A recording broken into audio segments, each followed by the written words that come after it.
implemented the best-in-class technology to ensure a smooth and efficient supply chain. Dhanuka have a pan-India presence through its marketing team and warehouses in all major states across India. With 3 manufacturing units and 41 warehouses across India, we cater to around 6,500 distributors and dealers and around 80,000 retailers.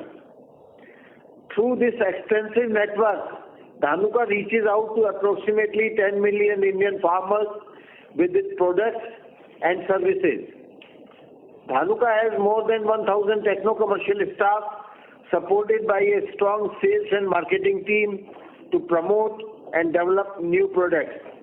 It was due to efforts of this team, Dhanuka was able to secure higher growth in its focused products in comparison to generic products, which in turn help us to protect the bottom line in a challenging year. Dhanuka's strong R&D division has world-class NABL accredited laboratory as well as an excellent team for new product registration and development. Dhanuka has international collaborations with 10 leading global agrochemical companies from the US, Japan and Europe, which helps us to introduce the latest technology in India. There was adverse impact of weather conditions in the first half of the year, which has impacted the financials of H1 of the company. However, it was reversed from September and the conditions became favorable for consumption of agrochemicals. This has helped the company to recover its performance in the second half of the last financial year. The growth in the second half of last financial year would have been much better if the South India would have not faced the 3 cyclones and the attack of the black thrips in the chili crop. The chili crop in South India has been destroyed because of the attack of black thrips, and 3 cyclones has impacted the consumption of pesticides in South India, where the company got the dent in the growth. As per IMD report, the monsoon is expected to be normal this year, which has brought a smile on the faces of the farmers. Also, the high commodity prices will encourage the farmers to protect their crops with higher investment, and we expect higher consumption of agrochemicals in this year. Now moving on to the financial performance for the last quarter, I am delighted to share that our revenue from operations stood at rupees 318.30 crores in Q4 of FY21-22 versus 275.56 crores in Q4 of FY2021, representing an increase of 15.51% over the corresponding period last year. And for the financial year 21-22, it was rupees 1477.78 crores versus 1387.46 crores, which is 6.51% up over last year. EBITDA stood at rupees 77.27 crores in Q4 of FY21-22 versus rupees 73.36 crores in Q4 of FY2021, representing an increase of 5.33% over the corresponding period last year. And for the financial year 21-22, it is rupees 296.97 crores versus rupees 302.81 crores last year. Profit after tax stood at rupees 54.29 crores in Q4 of FY21-22 versus 48.64 crores, representing an increase of 11.6% over the corresponding period of last year. And for the financial year 21-22, it is rupees 208.78 crores versus rupees 210.56 crores in FY2021. The zone-wise percentage share of turnover for financial year ended March 31, 22 is as follows for quarter 4. The North India is 27.49%, East India is 12.71%, West India is 22.42%, and South India 37.38%. Product category-wise share of turnover for Q4 of FY21-22, the insecticide is 44.56 crores, 44.56%. The fungicide share was 19.49%. The herbicide share was for 24.49%, and others, including PGR, was 11.46%. The Board of Directors has recommended 300% final dividend, that is rupees 6 per equity share, having face value of rupees 2 per share. The board has already paid 400% interim dividend to the shareholders as declared in its board meeting dated 2nd February 22. The total amount absorbed in the payment of dividend for this year is rupees 65.21 crores. The payment of final dividend will be subject to the approval of the shareholders in the 37th annual general meeting scheduled to be held on 2nd August 2022. As discussed last time, the company is working on its greenfield project at Dahej, Gujarat as per scheduled plan. Some new initiatives for business expansion that we have taken in the last financial year are investment in drones manufacturing startup, establishment of a biological product division, and a new export division for creating new revenue streams for the company for mid to long-term growth. In the last phone call, we informed that the company has a strong pipeline of Section 93 products as the CIB-RC has approved 393 registration for the company's products. We are happy to announce that apart from launching 393 products, the company is also planning to launch 3 new products under category 94 in this financial year.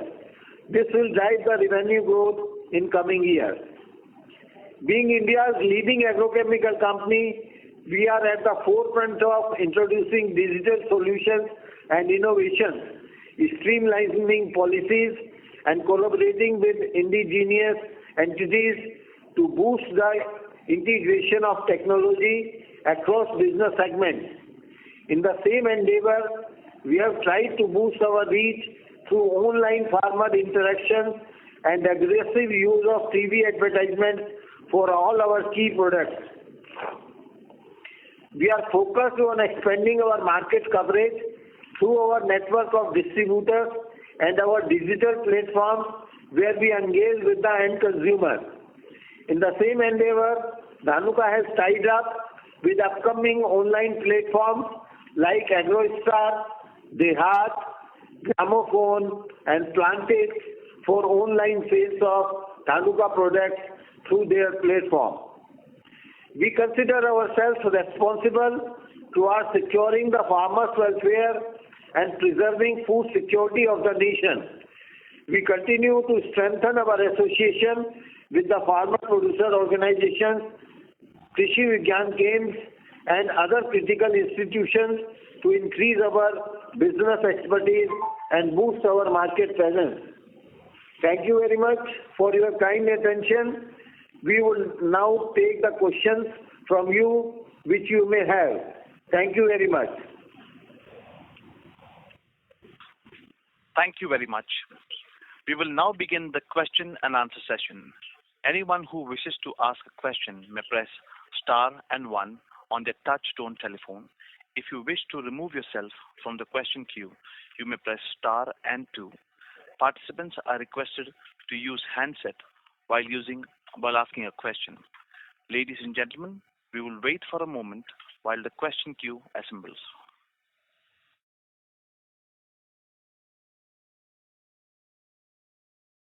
The first question is from the line of Mr. Viraj with Securities Investment Management, please go ahead. Yeah, hi. Thanks for the opportunity and congratulations for a good set of numbers in such a challenging environment. I have just 3 to 4 larger questions. First is, if we look at our old brands or product sales performance over the last 7 years, the sales have grown by around 10% CAGR between 2014 and 2021. And if we exclude the high growth of 2021, the growth has still been a healthy 7% growth. So just trying to understand where are we seeing this growth coming to us from, in the old product brands and products, and how much of this is volume-led as against price-led. So any perspective you can share on this? I'll take that, Mr. Raj. This growth is actually being driven by Indian agriculture and Indian farmers, I would say. And there are 3 dimensions to it when it grows. 1, more and more land is coming under chemically treated or chemically protected. 2, farmer is using relatively high value products for higher price of commodity that he's getting. And 3, farmer is using more of the products to ensure that the entire life cycle of the crop is well protected in terms of both quality and quantity. These 3 dimensions are the one which are bringing in the growth, plugged in by a relevant monsoon and good commodity prices. For us, this growth has been coming in from a very, very strong weedicide portfolio, right from Targa to Centra, and our last year launched 1 kill and 3 more weedicide launches coming in this year. So a very strong weedicide portfolio which matches with non-availability of farm labor. So that's one. And second is we have introduced a couple of very powerful fungicides for export-oriented crops, horticulture crops like pomegranate and grapes, which have been really well accepted. So this is what is bringing in the growth. The internal dimension to add there is a strong channel which picks up Dhanuka's generic products as compared to other companies as a preferential treatment to Dhanuka's quality and Dhanuka's service, which brings the growth to Dhanuka. Yeah. So just 2 follow-ups on this. One is how much of this is what will be the volume versus price mix? When I look at this old product brand sales performance over last, say, 5 or 7 years, any perspective you can share there? And do we have any further avenues either in terms of increased coverage or more crop applications which can help sustain this run rate? Why I'm asking this is because, what we understand is typically after any new product which we get exclusive supply for sale in domestic market, after the 3rd or the 5th year, the new competition kind of creeps in and one typically sees a significant price erosion. So for us, when we say the major products, how would have their volume versus price mix been, and how should one look at the sustainable run rate for growth, not in the near term, but if I have to look at, say, next 3 to 5 year kind of a view? Well, I can't really answer that in terms of next 3 to 5 years because of the extreme uncertainty around the back-end supply chain for now. Yet it will not remain that way for long. It will stabilize over a period. For us, a large chunk of the growth is driven by our specialty products, which have relatively stable supply chain and stable pricing from our principal companies. Now, that's a tricky balance. Now, overall, as a value growth, this year, we have grown by 6.51%. The volume growth this year has been about 3.13%. And yes, I completely understand the price erosion possibility when the generics come in one after the other. And we try to ring fence that by constantly upgrading the life cycle of the product by either developing new formulations or developing new variants. So that's what keeps us ahead of the competition, and that's also what keeps us in the fresh view of the farmer, wherein we are constantly trying to solve the farmer's next problem. Just one more question, and that is largely on the ITI index. As you said, we have taken quite many initiatives over the last couple of years, either in terms of cutting the tail in the distribution network or running incentive programs for the top performing dealers, or the launch pipeline has also been quite decent. But still, somehow the ITI index continues to remain low, and this is before COVID as well. So, is it that in terms of products which we are launching, they are more niche in nature, and whatever scope or opportunities we had, and that has largely been utilized because incrementally, whatever opportunities they are kind of conflicting in terms of product profile one may have and versus the potential pipeline from the partner. Any perspective you can share in terms of the ITI, how should one look at it going forward? Yes. So there are two elements to the ITI index. One is the 9(3) registration. There is some noise at the back end. If we can mute the line. Yes, thank you. So 9(3) registrations have their long gestation period of 6 to 7 years since you put in the pipeline to when it comes out and gets commercialized. So that is one thing. And second is various 9(4) or Me-Too products that we introduce. So when you say, tail cutting, this is also one thing where we kind of decided to optimize after a peak of 20% ITI in 17-18, where we realized that we have introduced some products which are not going to sustain beyond 3 years. So we kind of corrected our approach there, and we are now introducing relatively more stable products which have relatively higher potential and market access. And we have kind of optimized the Me-Too introductions, the 9(4) introductions. And the 9(3) registrations have certainly got an impact of about 6 to 10 months extra because of COVID. Few of our registrations, as you are aware, were delayed in this COVID cycle in 2020 and 2021 also, when the registration committee did not meet or approve the registrations. So I think that these two effects will wane out quickly, and you'll see a higher ITI index soon. I'll come back in queue. Thank you. Thank you. Thank you. Ladies and gentlemen, please limit yourselves to not more than 2 questions. If you want to ask more than 2 questions, you can fall back into the queue again and ask more questions. Next question is from the line of Mr. Varshit Shah with Veto Capital. Please go ahead. Hi, sir. Thanks for the opportunity. First of all, congratulations for decent set of numbers in Q4 despite the challenge. So my question is on more so pertaining to second half of FY23 and going into FY24. If my channel check is correct, some of the technical prices in the forward markets appear that the prices will correct and normalize in the second half of FY23. So in second half of FY23, you will have, in terms of revenue, pressure in the form of deflation of some sort, if not a major deflation. At the same time, your ITI index indicates that some of the new molecules are also lower. So the impact because of the mix will be actually higher on the revenue erosion. So my question now is that do you see a kind of a flattish revenue growth at the industry level in H2 of FY22 and FY23, and would that have some impact on the overall EBITDA margins because of some loss at the inventory level, or is it too early to call that? So you answered that it's too early to call that. Yet my take is different, Mr. Varshit. Can I get your crisp 2 questions? I really didn't get that. Yeah, okay. So I'll repeat myself.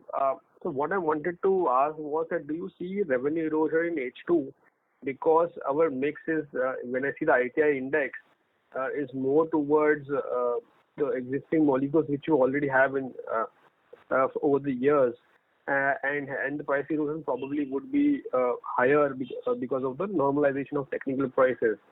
So do you see that H2 revenue growth could be flattish on a YOY basis because of this deflation? Of course, I mean, there's a different story on the EBITDA level. Okay. So the deflation thing has, kind of remained hanging since January. In January, we were talking by after the Chinese New Year, we'll have deflation. In February, we were talking that now in April, we'll see that. In April, we are talking May after the Japanese Golden Week. And in May, we are already talking July. And Sure. the supply chain is choked due to relative erraticity of what's moving out from the global supply chain because of the non-availability of containers and ships, which are stuck in a traffic jam, as is a cry from all the industries, not only agri-input industry. So this deflation thing is relatively elusive. Now deflation, apart from the pricing is a function of two more things. One is demand based upon monsoons, and two is the commodity prices. Now these two things being favorable, I don't see that the deflation would have significant impact. If any, that should be compensated by the volume growth. Understood. And so one clarification on the presentation, we have given that the guidance of similar EBITDA. So is it an absolute guidance or is it a margin percentage guidance? It is in percentage. Okay, EBITDA margin percentage guidance. Yeah, that's right. And sir, one last question from my end. I'll come back in the queue. If we see our inventories, it has not increased drastically from a YOY basis. And going by the inventory and higher payables in the balance sheet, it appears that probably we have done higher placements post the 31st March in the channel. Is that assessment correct? And if yes, what is the current channel inventory versus what you want from a normalized monsoon, assuming a normalized monsoon perspective? We are not making any kind of placement. That is not the Dhanuka's policy. Dhanuka is supplying in-time material to the dealer and distributors as per their demand. So no major placement has taken place in Dhanuka. Whatever supplies has been made, they are basically in line with the current requirements of the farmers and dealers and distributors. So I don't foresee any major inventory for Dhanuka in the channel. But you are right that some of the peer companies, they definitely make placement of the material in the month of March to basically complete their targets for the year. So there the inventory levels will be little bit more. But overall, as Rahulji was sharing, the Shanghai port was closed for 1.5 months, and we are still dependent on China for import of technical grade pesticides as well as the intermediates which are used by the technical manufacturers in India. So demand is more and the supply is less because of the China factor. So I don't foresee any reason that there will be less demand because of the high channel inventory. Sure, I think this is helpful. So just to clarify on that, I think our inventory levels have been higher by 17% on a YOY basis. Absolute, and of course, I mean a lot part of it is attributed to price rise. So from a volume basis, we are largely at the same level, or maybe plus minus 2-3% on a YOY basis. Is that assessment correct? You see, it is not on the same level. You are absolutely right because of the price increase and inventory cost has increased. But in my opinion, the volume level, there will be an increase of around 5-7% type. Okay. 10-12% is on account of the price. Understood. Thank you so much. I'll get back in the game. All the best. Right. Thank you. The next question is from the line of Mr. Trilok with Diamond Asia. Please go ahead. Yeah, hi. Good evening, sir. Thanks. Just from a gross margin perspective, where do you see this settling down? So you have already highlighted about the EBITDA margin maintain guidance this year, but do you see any challenge in context of taking further prices and offtake by the farmers? And second, how is the placement? How is the season going? What's the outlook for next year? At least particularly first half, so you can speak on these two aspects. You see, as far as gross margins are concerned, so we are expecting the gross margin would be in line with this year gross margin. So they should remain almost similar to the 21-22. Have you seen any further price increases, after the, last quarter? No, I'm saying on an annualized basis. Fair enough. Yeah, and with respect to the outlook for the first half and how the placement has been, if you can just talk about it, that'll be helpful, because a few... See, the outlook is really good because the normal monsoon. So we are expecting this year the growth will be good one in the first half of the financial year, absolutely. And when you spoke on initial comments about the 9.3 and 9.4 products, do we expect any sort of sales to come through in this year, or what kind of targets are you sort of thinking from those products?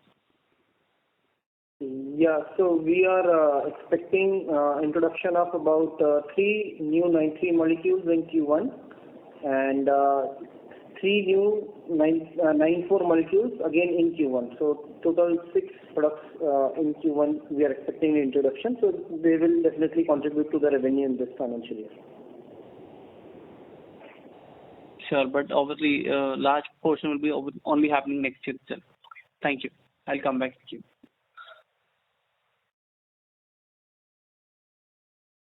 Thank you. Ladies and gentlemen, once again, due to time constraints, please limit yourselves to not more than 2 questions. Next question is from the line of Rohit Nagaraj with MK Global. Please go ahead. Yeah, thanks for the opportunity and congrats for a good Q4 and overall good performance for FY22. So the first question is in the presentation we have said that we have established a biological product division and a new exports division as well. So if you could just elaborate on when do we see the biological product division coming out with the first set of products, and on the exports front, where have we progressed, given that probably the first phase of our facility will be ready by end of this financial year. Thank you. Right. So the biological team is right now doing a market survey and study, and they are trying to pick up the right elements for enhancing our portfolio and offering the right integrated and comprehensive solution to the farmer, coupled with the chemical solutions that we are already and conventionally offering. I hope to see something taking shape by year end on that front. And of course, on one side, our Dahej plant is coming up, which will boost our export initiative. Yet we are starting it now in anticipation of Dahej. As well, we'll be doing other generic and formulated exports this year itself. So these 2 divisions have just come up recently, and they would contribute for the future growth of the organization. Right, sir. So just one clarification on the exports front. Have we talked with any of our existing, relationships with the global MNCs for the opportunity, given that we'll be ready with the plant in next 1 year? So those are in talks, yes, and not that I can share something in this group, but we are working on that to leverage our relationship with various multinational organizations. Got it. Good to hear. So second question again on the China front, that there have been again cost inflation issues which are cropping up. So have we been able to take on the price increases concurrent with the increase in the cost pressure, and whether we have been able to pass it on completely through the price increases? Thank you. You see, it is not passed on completely, but you see, it is for everyone, but we are expecting that will be passed on, you see, some part in Q1 and remaining by Q2 definitely. Right, sir. Got it. That was very helpful. Thanks a lot and best of luck. Thank you. Next question is from the line of Jay Shah with Capital PMS. Please go ahead. Hello. Congrats on a good set of numbers. So my broad question is based on the business strategy that now this whole China plus one is taking shape. Just wanted to know, how does the management think going forward? Do we even plan to get into, procuring actives locally? Because now a lot of Indian companies are also making the actives for even these multinationals that we have tied up with. Or do we even think of, going backward and make the actives on our own, because formulation as such has been our strength and the key area. So what is the business strategy just going forward? I just wanted to know. Well, there are two elements. One element is China plus one. So that China plus one is, for a while, I would say, is a myth created by some interests. So let it be, nothing against it. Yet for Dhanuka, what we see is we want to leverage our opportunities very carefully. And one of them being is the chemical production in India, for which the current government and everyone has been working aggressively, irrespective of China, which goes on from the Atmanirbhar Bharat perspective, which also goes on from the PLIs being offered for various initiatives in the country. So which is the effort to boost up manufacturing in the country, irrespective of what segment it is, which has been really neglected for long. So manufacturing is going to take a boost and Dhanuka is going to participate there. As far as sourcing is concerned, we source the right quality so long as it is available at the right prices from wherever it is, be it the domestic suppliers, which constitute a very, very large percentage of our procurement, or from China, and of course the exclusive products from Japan and Europe. So we are balanced out in terms of where we get the generics from. Yes, the specialty products, the 9(3) registrations are mostly coming from the R&D hub of Japan. Okay. So basically going forward, even if we get into manufacturing, we'll be more into innovative formulations rather than going directly to the intermediate or the active stage, you mean?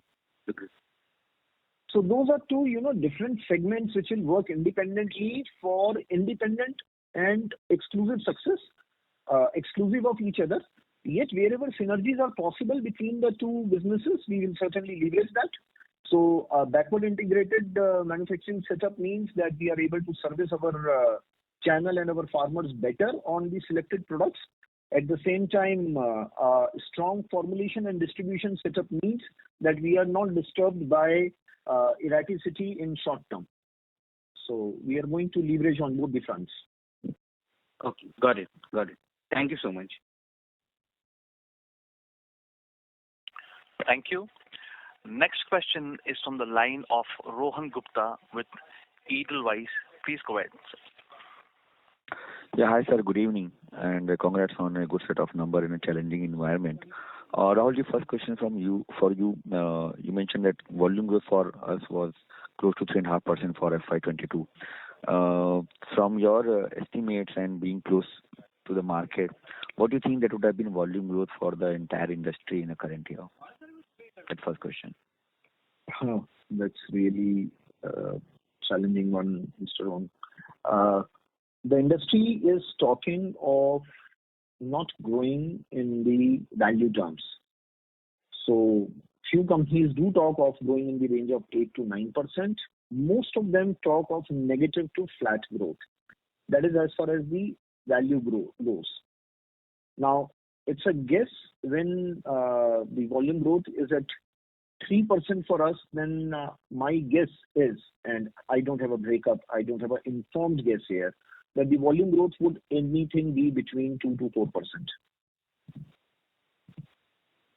Okay. So second is that raw material challenges still remains there, and as you rightly mentioned that the inflation is not stopping, and we had just only been expecting that the prices will fall down, but they haven't been. Even the logistics challenges have been constantly growing. In that kind of environment, that Dhanuka always had a strategy in place to procure raw material well in advance to stock, to have sufficient raw material inventories. But sometimes that has led to have a negative impact on our margins earlier if the price falls. I just want to know that how you are building up your current year strategy in terms of procurement of the raw material and keeping the inventories in the current scenario. when the raw material prices are continuously on the rise and logistics still remain a challenge? You have put in something there about Dhanuka, which I'll not take it on face value, sir.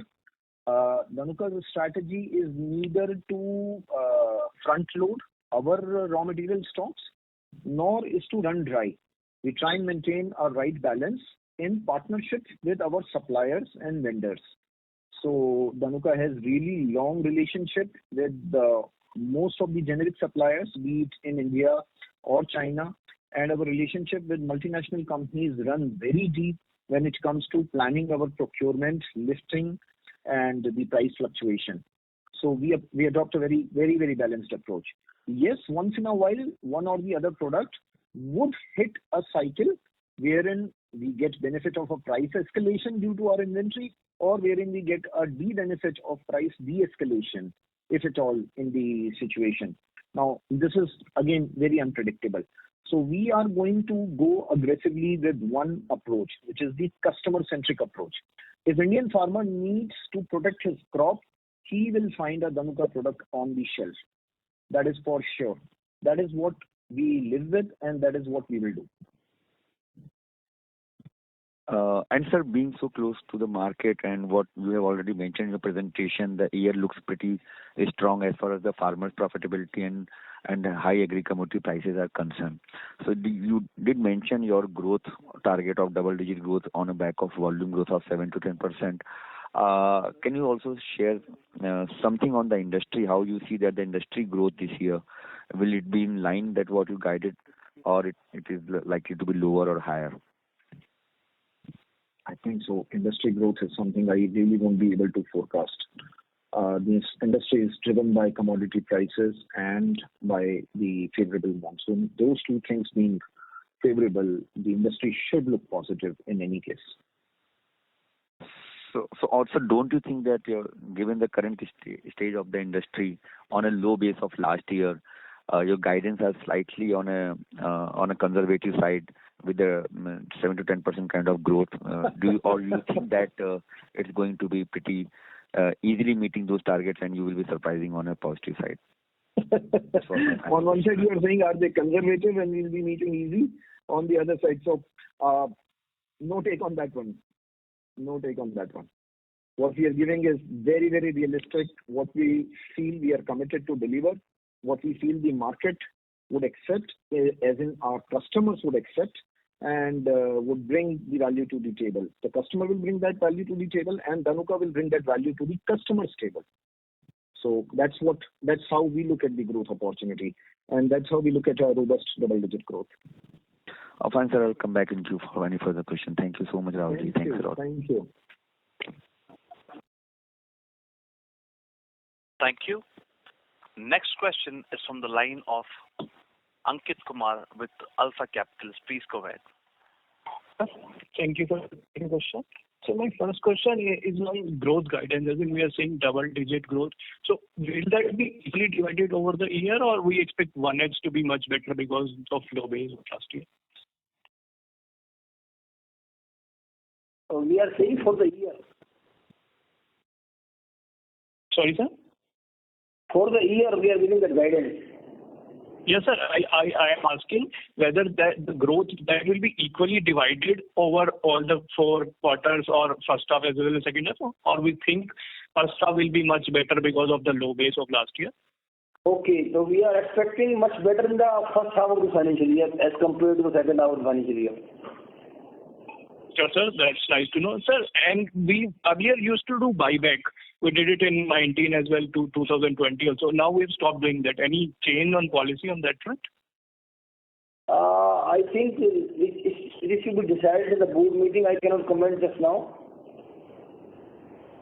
Sure, sir. And last question would be on, as in there are a lot of commodity price hikes, and then also we are saying we'll be able to maintain FY22 margins. So any color, how are we going to maintain those kind of good margins? When you say commodity prices, you are talking about chemicals or you are talking about end produce, agriculture commodity? Agriculture commodities and all. So as in our raw material also would have gone up. So how do you think we will be able to maintain our margins? So there are various elements in which we are going to maintain that. Is one, our thrust is constantly on our specialty products. Our thrust is continuously on servicing the channel and servicing the farmer. Now, the service to the channel and the farmer brings him back to choosing a Dhanuka product vis-a-vis the other options available on the table, or sometimes not even available. So that's how the value would come in. Now, the higher commodity price is what will motivate the farmer to invest in his crop and go for additional protection and a proper protection for his crop, which stands to benefit the industry, which stands to benefit Dhanuka. Our raw material prices going up. Of course, the effort here is to pass on the price increase as much as possible, and we continuously create a balance between what the farmer is accepting in terms of the price increase and what it is not. And we modify our approach to meet the farmer's requirement on the ground. Sure, sir. Thank you and all the best.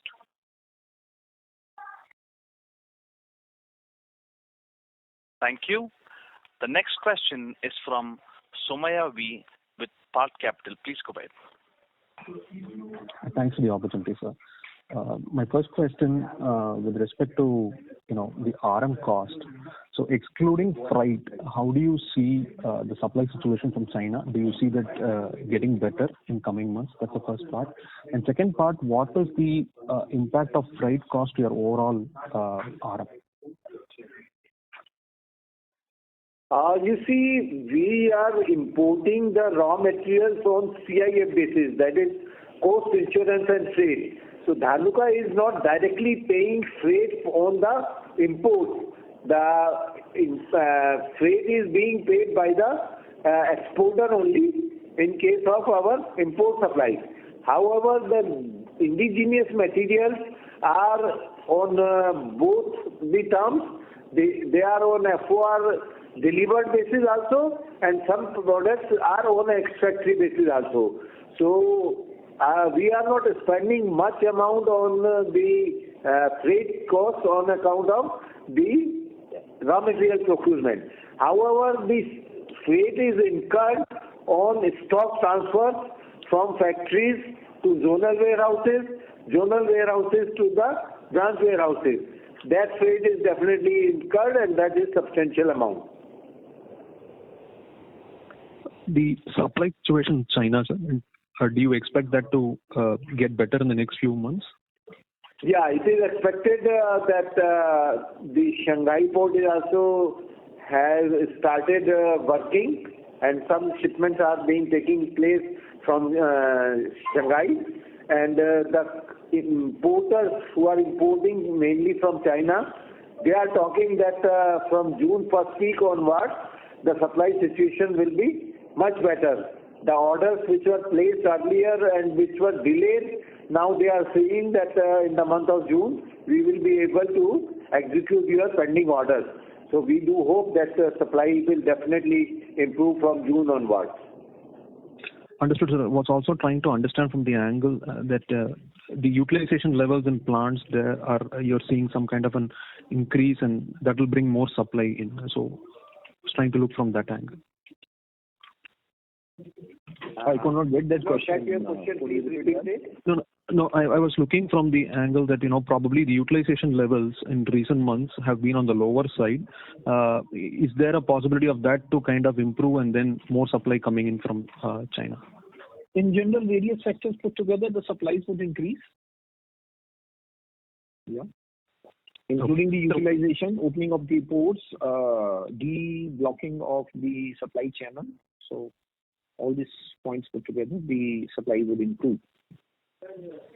Understood, sir. Last question. Can you just help us on your capex plan for this year and next year, and also touch upon a bit on your the project status when it's expected to come online, and also the asset turns which you have spoken earlier?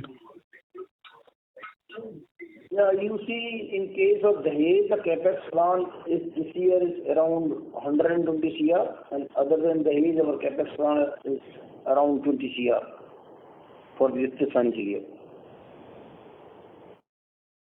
Sorry, sir, I didn't get the part on other than Dahej. 20 crore, 20 CR. And the projects, sir, the status of the projects? You see, project status is actually almost in time, so we are expecting the commercial, the production will start in the month of March 23. Understood, sir. And also the current year revenue guidance that you have given, anything is factored from the new projects, also the new line of business that you had referred to? No, it is absolutely nil. Understood, sir. Very helpful. Thank you.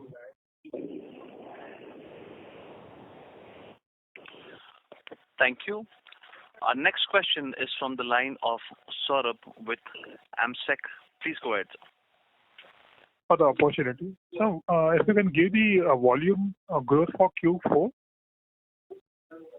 Yeah, Q4 volume growth is 11%. Okay. And sir, we mentioned there will be price hike in Q1 as well as in Q2. So what kind of quantum of price hike we are looking at over next 2 quarters? You see, in the Q1, I am expecting the price hike as compared to the previous year maybe into the range of 3 to 4%, and Q2 might be around 2% hike. Okay. So any specific crop where we are finding difficult to pass on the higher cost? Every month we are passing on the cost to the consumer because the prices are not rising in 1 month.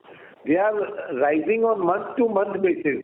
So every month we have our price meeting in which the CFO, the CEO and MD participates apart from the senior team members, and we take the price decision on the basis of the prices of the competition in the market, our increase or decrease in the costing, and accordingly the volumes which we have been able to do in the last month against the client growth which we have achieved in the last month. So these are the basis for taking the decision for price hike or reduction. If the raw material cost is reducing, we reduce the price, and if the raw material cost is increasing, we increase the price. But sometimes it happens that you are not able to pass on the complete cost increase in one go. So you take 50% cost increase in 1 month and 50% you defer to the next month. Okay. And so my other question is on export. You mentioned you will start formulation export. So will it be in FY23, and have you received a registration for some of the molecules? Actually, the person who has been basically selected for the post of GM export, he will join in next month end, by June end, and since he is already having exposure to the export, so he will take the decision. Some of the registrations we already have for the export, and export registration are being granted by the Ministry of Agriculture also in a shorter period. So he will advise which of the molecules can be exported on immediate basis without registration in those countries.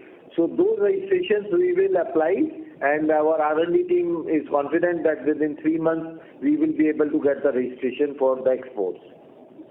Okay. So my last question on the profitability and the outlook on the e-commerce front. So what is the sales percentage which comes from e-commerce right now, and how is the profitability on to this channel versus the traditional channel?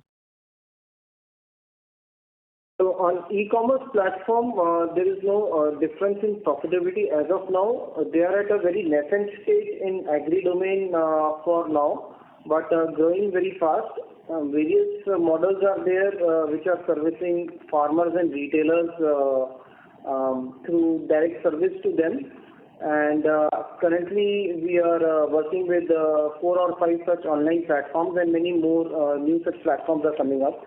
We don't see any immediate impact on the margins for the organization, as we are working closely with them and focusing on providing the proper services to the farmers and training to the retailers.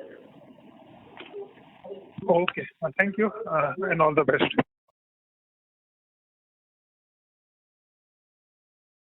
Thank you. Next question is from the line of Abhijit Akela with Kotak Securities. Please go ahead.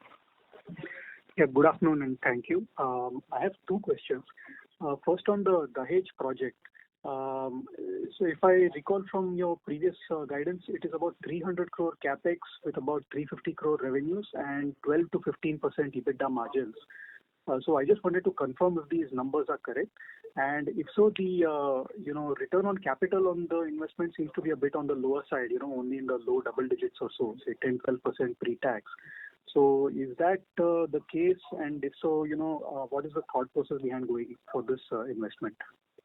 Yeah, you see, in terms of investment, you are absolutely right. The investment will be in the same line, basically up to the FY23-24, around 300 crore. That is there. And in terms of revenue, that projection is in the next 3 years, right?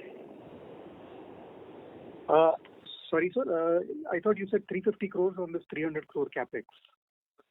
Yeah, 350 crore in the third year. At peak, yeah. Right. The basis behind investment in Dahej in technical manufacturing with the low margins was that the question was whether chicken first or egg first. So when we were approaching our Japanese partners to give us some specialty molecules for manufacturing in India, so they were talking that you don't have any technical plant and you are discussing about the product. So we waited for some time and then finally we decided that let's just start with the generics. But our ultimate goal is to go for the specific specialty molecule of the multinational. So ultimately the good margins will be coming from those molecules which will be shared by our Japanese partners. Initially we are starting with the generics where the margins will be lower. I understand, sir. Thank you. And the second question I had was on the drone investment we have made, IoTech Irrigation. So if I have my numbers correct, I think the valuation of that company is somewhere around 150 crores that we have made. So sort of just wanted to check if you could share the headline revenue and EBITDA numbers of the entity, and also just to check, whether an investment in that entity was necessary or we could have, got the drone facility by just partnering with them as a, technology partner or something like that. So I'll take the second one first. As in, we do see the drones as a very good growth opportunity. And you would probably like to look at it as from two different perspectives. One, investment in a startup. Two, investment in a strategic startup where there is a possibility of leveraging the services, leveraging the technology in the existing business. So yes, the board, the organization, everyone felt convinced about going ahead with this investment. And we are really looking forward to the drone landscape, so to say, drone airspace changing dramatically, with huge thrust coming in from the government, industry, and the farmer looking forward to it. Okay, thank you. Just was absolutely necessary. I see. Thank you. And just on the financials, if it's possible to share something. Thank you. Financial we'll share a little later. Okay, thank you and all the best.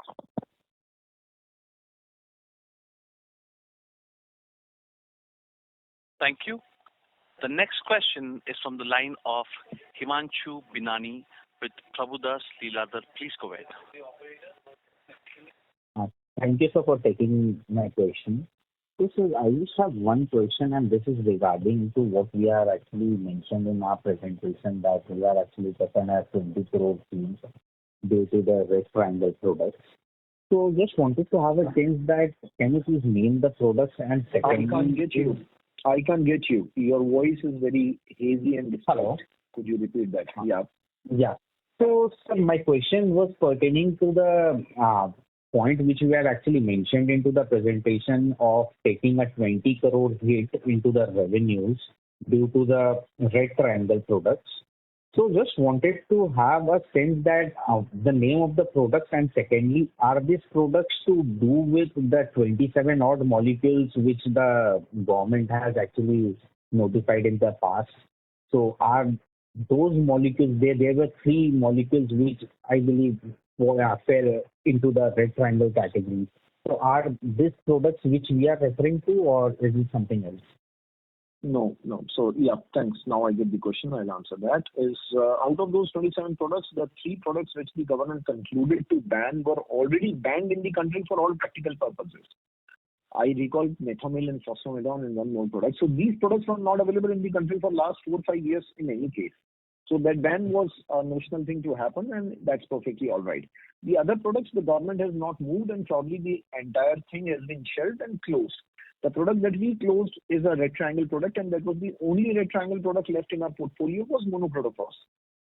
So we wanted to really come out of the red triangle chemistry, and we closed this. All the other products out of the 27 selected products by the government at that point of time, none of them are red triangle products, except for the 3 the government chose to ban. So this is the decision which we have taken as a company, or this is a mandate from the government or something sort of this? Oh no, we have taken this. This is an executive decision of the company to come out of it. Sure, sir. Thank you.